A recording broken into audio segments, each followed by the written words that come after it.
Hello everyone, welcome back to my second channel, welcome back to Jack in the Books. Today, I have been all over the place. I basically have just landed back in the UK from the south of France. I've been in kind of like Nice, Cannes, Antibes, like that kind of area, and it's been so lovely. I just absolutely fell in love with the French Riviera and I was very sad to leave. What made leaving a lot easier was coming home today. I'm just back in the UK for a couple days and I had a big pile of books waiting for me that have been delivered from various publishing houses, so thank you so much to them. And today I basically thought I would share with you what I've got and we'll have a little look, see if we can find some books that we're all excited to read. And what's very fun about this episode of Book Mail is all of the books are translated, which is super cool. As you know, I love reading books from all around the world. I very recently made a whole main channel video dedicated to them. And so, without further ado, let's unbox some translated fiction. First and foremost, this is Violets by Kyung Shin, and this is translated by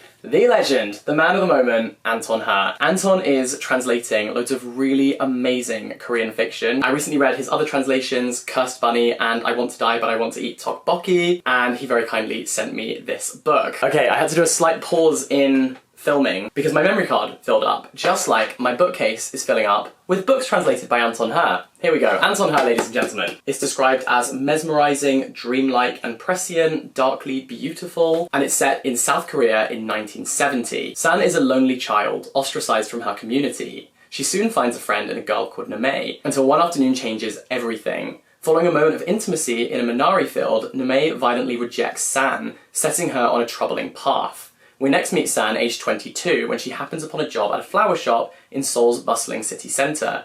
Over the course of one hazy, volatile summer, San is introduced to a curious cast of characters: the mute shop owner, a brash co-worker, kind farmers, and aggressive customers. And fueled by a quiet desperation to jumpstart her life, she plunges headfirst into obsession with a passing magazine photographer. Throughout it all, San's moment with Name continues to linger in the back of her mind. A story of thwarted desire, misogyny, and erasure, Violets reveals the high stakes involved in one woman's desperate search for both autonomy and attachment in an unforgiving society. Whoa, that sounds so good. Okay, that is Violets. That is definitely going to be at the top of my TBR. I cannot wait to read this, and I cannot wait to read more of Anton He's translations because he is a master. Now, next, I have this box from Sharko Press. They actually DM'd me on Twitter asking if they could send me some books from their collection. And I was like, yeah, I would love that. Absolutely, please do. And turns out this is what they meant. I am so buzzing because I have admired Sharko Press for the longest time. I mean, look at the first cover on the stack. That is stunningly beautiful. I think they are just exquisite, and all of the covers kind of follow a similar design, or like format at least, and then they have these really lovely designs. I love that they put the translators' names on the cover, and I guess I'm gonna show you these. I basically was fanboying about these covers on Twitter because I just thought they looked amazing, and loads of these books are books that I've wanted to buy myself for ages, so I'm absolutely elated and ecstatic to now have this collection. Firstly, we have this book called Fate. They inhabited a present that was weightless, fickle even, and yet at the same time effortlessly assembled. It was the very embodiment of something sound, something firm and tangible, a space of utter certainty. This novel focuses on a group of characters who are all in different ways endeavouring to take control of their fates. Their desire to lead a genuine existence forces them to confront difficult decisions and to break out of comfortable routines. One of Argentina's leading contemporary writers, Jorge Consiglio, portrays the inner worlds of these characters through the minute details of their everyday lives, laying bare their strivings and their frustrations with a wry gaze and seeking, in this close-up texture, a deeper truth. Wow, okay. And this is translated by Carolina Orloff and Fionn Petch and described as a masterpiece that refuses to stay still. That sounds brilliant. Next, we have Salt Crystals, which is by Christina Bendeck and translated by Robin Myers. San Andres rises gently from the Caribbean, part of Colombia but closer to Nicaragua.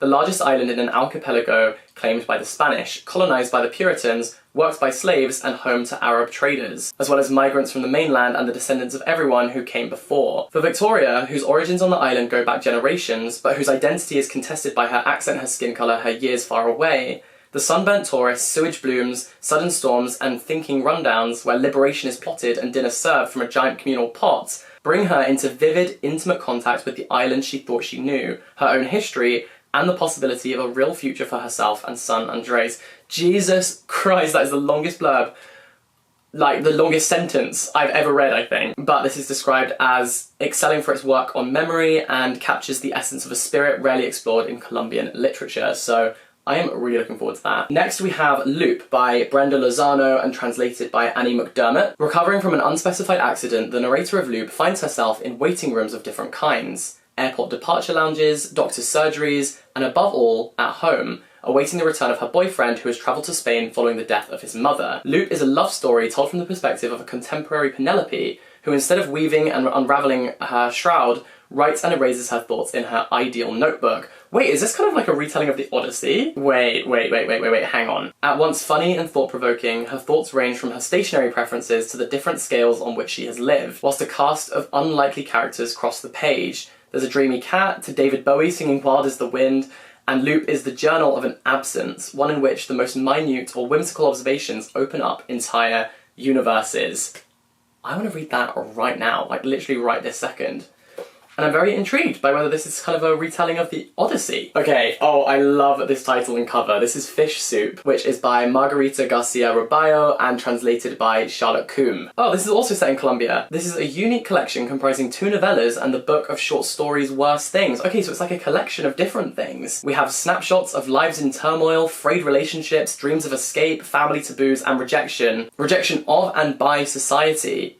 Okay, this is enough detail to evoke the intensity of the situation while leaving it to the reader to unravel the true meaning of events. That sounds wonderful. And it's described on the cover by the Los Angeles Review of Books as concise and startling.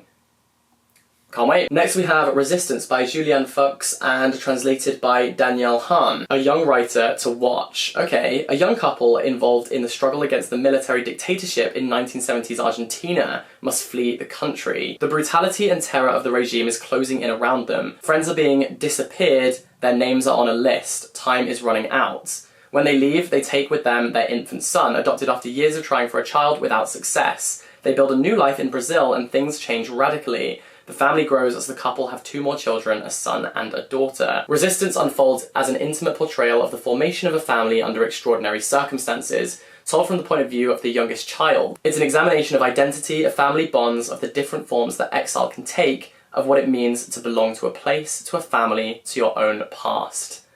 I want to read all of them like straight away. I hope that you guys are finding some good recommendations here because you need to tell me which ones I should be prioritizing because I want to get around to all of these ASAP. Okay, this is by Gabriela Cabezon Camara and this is The Adventures of China Iron, translated by Fiona McIntosh and Iona McIntyre. So this is set in 1872 in the Pampas of Argentina. After her no-good husband is conscripted into the army, China bolts for freedom, setting off on a wagon journey through the Pampas in the company of her newfound friend Liz, a settler from Scotland. While Liz provides China with a sentimental education and schools her on the ways of the British Empire, their eyes are open to the wonders of Argentina's richly diverse flora and fauna, cultures and languages, as well as to the ruthless violence involved in nation building. All of these seem to be based so far in kind of like South and Central America, which is really exciting because that is an area of literature I haven't read very much of, so maybe this is a whole video in the making. I don't know. Let me know if you'd like that. This is a book I've been eyeing up. This has been on my list to buy for ages. This is Eleanor Knows by Claudia Pinero and translated by Frances Riddle. When Rita's body is found hanging in a church she devoted herself to, the investigation is swiftly closed. But her mother, Eleanor, refuses to accept the police's version of what happened, and despite the physical limitations imposed by her illness, embarks on a journey to call in an old debt. Unfolding over a single day, yes, love that! Elena's arduous trek across Buenos Aires forces her to redefine everything she thought she knew about her relationship with her daughter, while confronting her with the ramifications of a fleeting encounter 20 years earlier. This is a moving novel about hypocrisy that asks us if we can still change our views late in life and find a will to go on, despite our failing bodies. Okay, I want to read that right now. Am I going to say that about all of them? Yes, but this is definitely my top priority. That sounds so good. Next, we have The Forgery by Eve Barrera. This was translated by Ellen Jones and Robin Myers. Joel is a failed painter turned forger trapped in surreal, menacing splendour. With an enormous Flemish altarpiece, an impish vagabond, and a pair of resourceful yet intimidating twins. That's a lot to take in. I'm confused and I like it. He drinks too much, don't we all? He roams the grounds, and every day that he doesn't succeed in copying the painting, he gets a little bit closer to what's really happening behind the high garden walls. I feel that I know less now after reading that blurb, but you know what? That just makes me want to read it even more. So that is The Forgery. I'm looking forward to finding out what the hell this is about. Because it sounds like it's about everything. Everything ever. And I think that could be really good. Okay, this one is Daimela Eltit's Never Did the Fire, which is translated by Daniel Hahn. Ah, he did another one of these. This one. Ah, okay, cool. That'd be interesting to read more than one of his translations too. A literary icon in Chile and a major figure in the resistance, Daimela Eltit burns brightly here, one of her most iconic works, a shifting, uneasy novel of breakdowns. Hold up together, old, ill, and untethered from the revolutionary action that defined them, a couple's bonds dissolve in the loss of both their child and their ideology. Where can we put our faith when the structures we have built or succumbed to no longer offer any comfort or prospect of salvation? Never Did the Fire unfolds in the humdrum of everyday working class existence, when the afterlife of the agitator turns out to be as intimate, complex, and finite as that of any of the bodies heard through the walls, the strangers who live next door. What a blurb, wow. Never Did the Fire, okay. I'm very intrigued by that. Oh, okay, we have two more. Oh no, three more. This is A Musical Offering by Louis Sagasti, again translated by Fionn Petch. Wow, okay. So he's taking on the role of Scheherazade, recounting story after story, creating a tapestry that vibrates to celestial harmonies. From the music born of the sun, to the music sent into space on the Voyager mission, from Rothko to rock, from the composers of the concentration camps to a weeping room for Argentinian non-scripts in the Falklands, A Musical Offering is a celebration of storytelling, of childhood, and of the transformative power of music. Okay. I think all of us music lovers are going to absolutely devour this. A Musical Offering. That is a great offering indeed. That's an offering I will accept. Next we have Die, My Love.